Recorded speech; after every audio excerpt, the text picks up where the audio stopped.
Good morning, welcome everybody. For those of you that don't know me, my name's Nick Millward. So I'm an advisor here at MEF. I think the next slide will show my ugly mug. So I'm an advisor here at MEF, and today what we're going to be talking about is CPaaS evolution, if you weren't aware already. I think we're expecting a few more people will come and go throughout the day. But today really what we decided to do was to host an event here in Dublin, a great central location globally. We got people here from all over the world today, but what today really is about is understanding the future of CPaaS. Is CPaaS the right thing to call it? We weren't even sure at MEF, but it seems to be the most trending word for the communications platform industry, but I think it's evolving, and I think from what I see at MEF, we've got this kind of 10,000 foot view over all businesses, lots of businesses, carriers, CPaaS, technology businesses, etc. And things are definitely changing in the industry. And what today's about, what we hope it will do, is give you food for thought and ideas about which direction the industry's going in. So I'll just do a quick run through of the agenda. I'm not going to go through every line on here, but you'll be hearing from what I think is some different kind of voices, some companies from outside of the industry, some inside the industry. So what we wanted to do, the way we structured today, is to look kind of strategically, look at where senior people believe the industry, which direction the industry is heading in. And we're going to hear that from within the ecosystem, so from InfoBip and others, and then we'll be hearing from outside of our industry, if you like, the CPaaS industry, from Publicis. Then we'll look at a bit more practical type of use cases, what's working in the industry, what's not working, so we get into a bit more of the nitty-gritty later on. We'll be hearing from anti-fraud type solutions, trust-based solutions, which is a huge part of CPaaS today. We'll be hearing about messaging. There'll be lots of things that we'll be talking through today. So this is the agenda. So we're obviously starting now around 9:40. We'll have coffee breaks, so plenty of time for networking, to talk amongst yourselves, to your peers, etc. There's a fantastic lunch planned for 12:30 for an hour and a half, I believe, in the college, in the dining hall. So yeah, I think we've got a fantastic day planned. So please stick around if you don't have a flight booked, of course. So we've got a relatively small group here. I think we've got about 70 people will join us at some part of the day, in and out. So what I always say is, let's please try and keep it interactive with you, because it keeps you awake as well, let's be honest. It sometimes sitting in the audience listening for a long time can become a bit dry. So please, let's have your participation. It's not just about a kind of one way.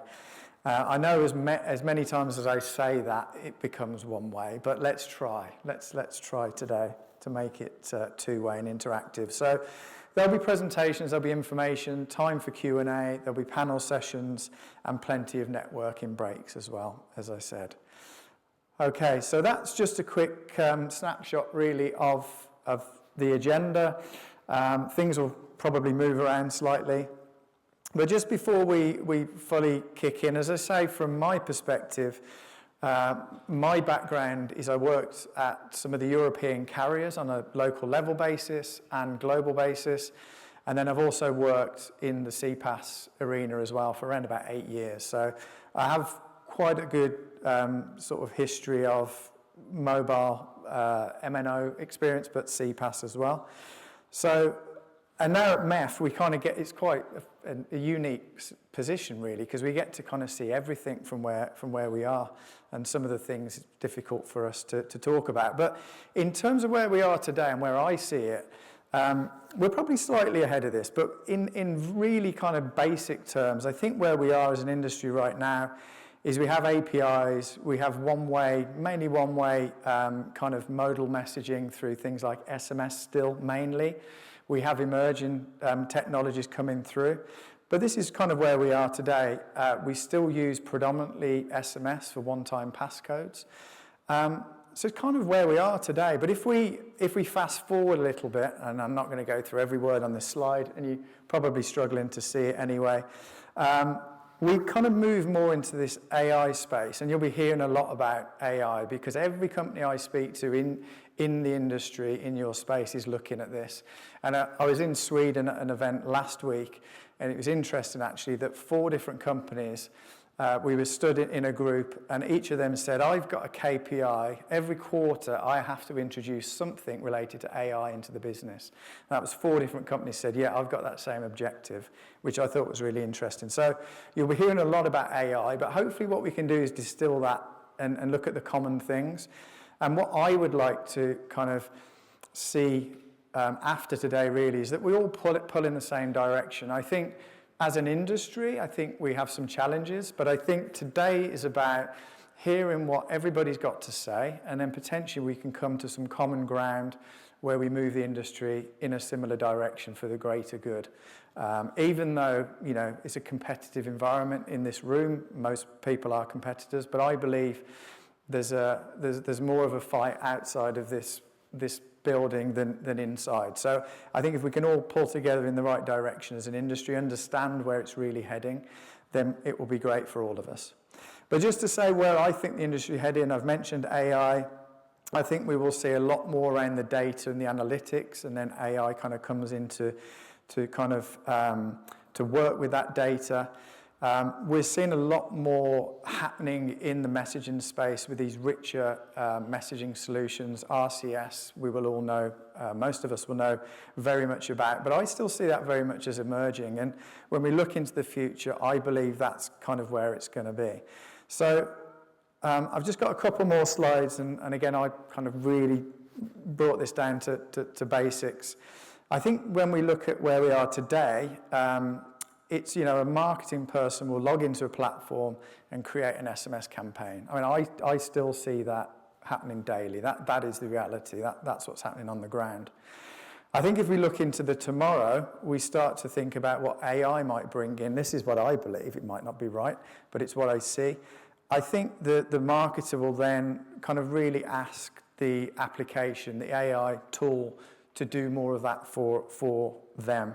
So getting it to create the campaign itself, segment that campaign, really personalize it down to groups of customers or individuals. We've talked about this for many years, but I think with AI, this is really easy to do in comparison to how it was.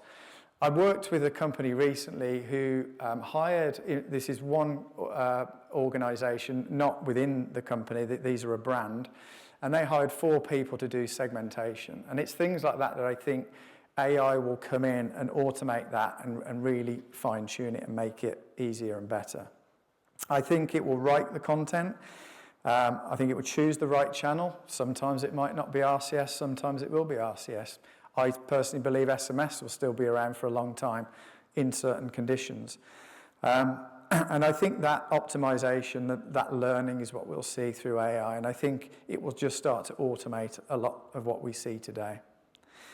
So that's number 1. Number 2 is on the rich messaging theme, and as I said before, you know, business notifications, we're using emails, SMS still a lot, and what I personally see is that the engagement rates and the response rates are very much waning on those channels. It's not where people need to be or where people are at the moment. I was speaking to somebody over coffee just about the emergence of things like TikTok, for example. That's where the people are in certain segments. So I think today it's still very much about email, SMS, but that is changing. And I think if we look at, you know, how it will look in the future, probably not too distant, it will be about these rich messaging, interactive conversations. We're seeing that now, but we're not seeing it at scale.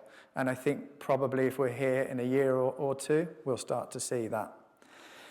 I think just to put this into context, if you can see this properly, if you look at the sort of midpoint, say 2026, the business messaging volume is around 3,000 billion messages annually that's going through. That's set to double in the next 4 years, if this graph's to be believed. This is mobile squared. I've done a reference check with 2 other data businesses, one being MEF as well. And this seems to be about accurate in terms of what all the analysts are saying. And I don't believe they all talk to each other to come to common ground either. So, generally speaking, what this is saying is that over the next sort of 3 to 4 years, messaging volumes on channels like RCS, WhatsApp and others will double, which is pretty staggering, I think, in terms of where we already are and, the volume and the revenue that comes through messaging today. So just to finish off, which I believe is, again, with my 10,000-foot view of the industry, we talk about messaging, we talk about AI in particular. The other thing that is I see everywhere and is super important from a consumer and a business perspective is this word trust. And a lot of businesses that are here today and we'll be hearing from are in that space right now. And trust, anti-fraud type solutions are becoming absolutely critical and acting as differentiators for the business. So today, the consumer's receiving emails, SMS. We know that there's problems there, right? We know that there's phishing, there's smishing, there's spam, there's various bad practices that are going on to dupe consumers. Now, I'm not necessarily saying this is going to get better with emerging technology. It's probably going to get as difficult, if not more, but it's certainly something that is an emerging kind of area for us. And I think what customers need to know is where that message is coming from. Is it safe? Can it be trusted? And trust becomes part of that experience. So I'll just leave you, before I hand over to our next speaker, with just kind of really this very high-level summary of what I've said there. I think CPaaS is evolving from communications infrastructure into AI-powered engagement built around conversations, trust, and intelligent automation. That's my view. I'm sure we'll hear from other people have much more kind of knowledge on this than I do, and we'll compare notes at the end when we do a summary today. So thank you, Eugene.